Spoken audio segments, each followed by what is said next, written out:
Nossa, não consigo.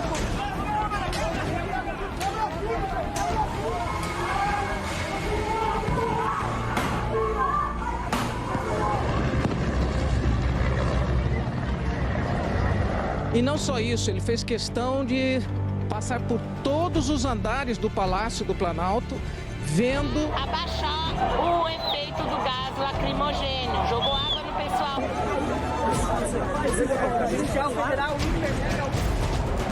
Muita fumaça.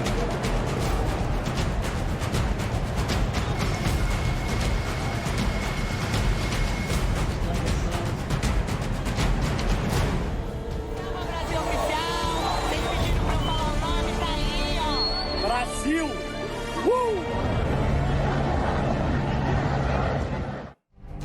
Y prácticamente fue un asalto a los tres poderes, ¿no? Al poder ejecutivo, al poder judicial y al poder legislativo. Simbólicamente no, fue efectivo. Si vos no sabés exactamente qué fue lo que ocurrió, que escuchaste algo, te vamos a contar ahora cómo sucedieron los hechos, quiénes son los responsables. Hay 1.200 detenidos ya identificados por parte de justamente la policía militar, que es como la Policía Federal aquí en la República Argentina, también la justicia, puestos a disposición de la justicia, el gobernador de Brasilia, que fue destituido por la Corte Suprema, interpretando que había tenido algún tipo de connivencia justamente con los manifestantes, un Bolsonaro que inmediatamente salió a indicar que él no había proporcionado o promocionado en realidad justamente este tipo de golpe, porque esto fue institucionalmente un golpe a las autoridades elegidas hace poco más de una semana nada más en Brasil. Un momento de tensión muy grande en Brasil, con incidentes, por supuesto hubo heridos,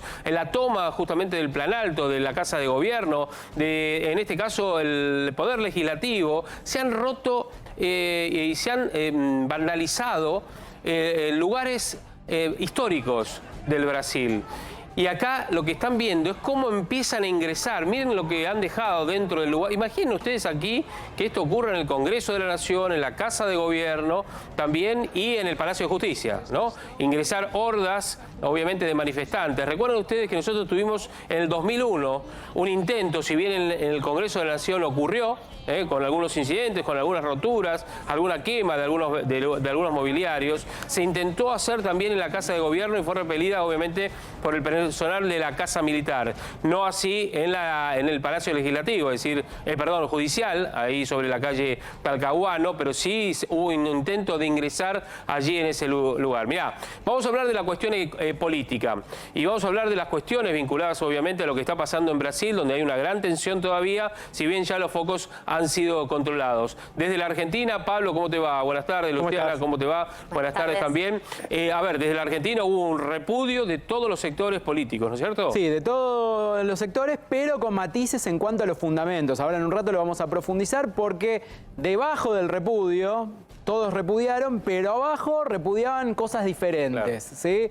Unos repudiaban el intento de acceso de la derecha y otros hacían menciones a cuestiones locales. Lo vamos a charlar ahora en profundidad en un rato, pero sí, todos los líderes, te diría, casi todos los líderes, salvo Javier Milei, del oficialismo y de la oposición, condenaron lo que pasó en Brasil. Mirá, a las 3 de la tarde, en este paso a paso que nosotros estamos haciéndote para contarte cómo fueron los hechos en la jornada de ayer, a las 3 de la tarde comenzaron los manifestantes a derribar las vallas. Es como si les hubieran dado la orden, ¿no es cierto? Ahora, como si les hubieran dicho, ahora, arranquen, este es el momento.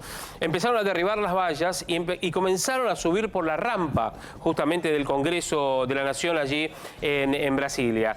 Tengan en cuenta algo, que hay algunas versiones que indican que algunos de los, no digo funcionarios, pero digamos algunas de las personalidades vinculadas justamente a Bolsonaro han tenido indefectiblemente algo que ver con este tipo de manifestación, Luciana, ¿no es cierto? Claro, entre ellos Antonio Torres, justamente, que ahora está en Orlando, el mismo lugar donde está el expresidente Jair Bolsonaro. Recordá que fue días antes de la asunción presidencial, que justamente decidió irse a los Estados Unidos el expresidente Jair Bolsonaro para no entregar la banda presidencial.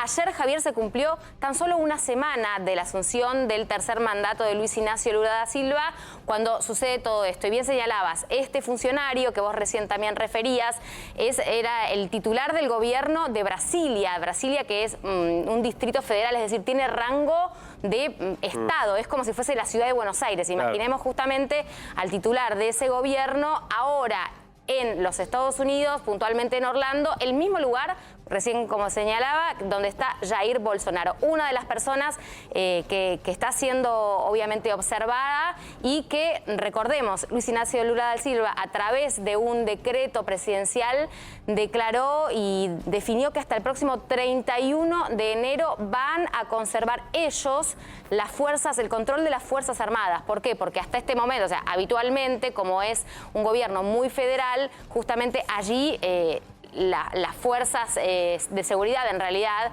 puntualmente, tendría que tenerlas el Distrito Federal de Brasilia. Bueno, ahora están en manos del gobierno federal.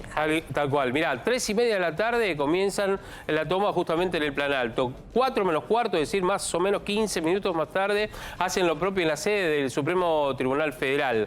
A ver, por eso decíamos, fue casi coordinado. Es como una orden que dieron para comenzar y avanzar en uno de los sectores y después hacer lo propio en el resto de los otros edificios, símbolos, obviamente, de los tres poderes. 5 de la tarde, la policía expulsa a los manifestantes y ahí es cuando, previamente a esto, Lula decide tomar el control, pero trata de evitar muertes como consecuencia de una posible refriega entre manifestantes y la policía militar brasileña. Reitero, la policía militar brasileña es como la Policía Federal Argentina, que actúa obviamente y tiene sede en toda la República. A partir de las 5 de la tarde es cuando empiezan a tomar medianamente el control, empiezan a observar cuáles fueron los destrozos que se produjeron. Algunos de ellos tomaron incluso algunos libros que son incunables, es decir, libros históricos. Algunos subieron a las terrazas y lo mostraron a la multitud. Lula decreta la intervención federal en Brasilia, que por supuesto todavía continúa para preservar cualquier tipo de insurgencia. Y hoy por hoy, ¿cómo está Lula a propósito de esta situación, Pablo? Sí, hoy se juntó a la mañana con las autoridades de los tres poderes del Estado, con la Corte Suprema, con los representantes del Congreso y sacaron entre todos un comunicado conjunto en que rechazan los actos terroristas de vandalismo, criminales y golpistas. Esta fue la definición, porque también hay mucha discusión sobre cómo interpretar estos hechos. ¿Son un intento de golpe de Estado? ¿Se puede hablar de esto como golpe de Estado teniendo en cuenta que por lo pronto no se conoce una organización visible que está intentando tomar el poder? Bueno, un poco este comunicado da por tierra cualquier especulación. Las cuatro cosas: terrorismo, vandalismo, criminalidad y golpismo. Las cuatro cosas, y se ve a un Estado, lo que son las autoridades del Estado y de los tres poderes de Brasil, unidos en contra de estos hechos que obviamente son gravísimos. Claro.